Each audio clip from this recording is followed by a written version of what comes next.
Democrats not only won the top 3 key races, but they gained even more seats for the House of Delegates.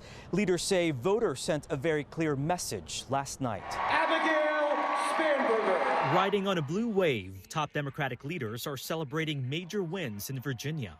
We deliver.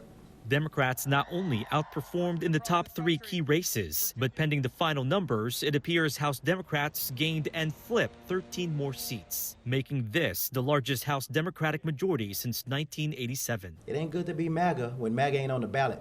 Folks want you to be responsible. House Speaker Don Scott credits grassroots efforts in focusing on issues that matter to Virginians most, including the federal layoffs by the White House, blaming Republicans for missing the mark. And we got people out here talking about crazy stuff every single day. That's all they ran on. They didn't talk about real issues that people were feeling. And I think that's what you see. And you're going to continue to see that until they grow up and move back to the middle. They're going to be continuing to feel these losses. Governor Glenn Youngkin did recognize the government shutdown's role. I can't imagine how disruptive this has been for their families. And so I do believe that had a major impact on yesterday. Prior to the shutdown, there were federal layoffs as well, and I know your office was supportive of the DOGE cuts.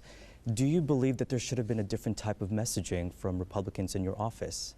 Yeah, so again, there will be pundits who opine on this. Youngkin did not acknowledge how much federal workforce cuts influenced voters, but says his priority was on creating more job opportunities and business investments. But did voters believe in the Democrats' agenda, or were they just more anti-Trump? I think it's very clear that we ran on a positive message of meeting voters where they told us they were. Democratic leaders say their agenda will be measured and bold. It is bold to make sure that you can go to the grocery store and afford to put food on the table for your kids. It is bold right now to make sure that your kids have access to a world-class education. That is the bold agenda that we said we were going to deliver on, and I trust that this speaker, this governor are going to deliver exactly on that. Matthew Torres, WUSA 9.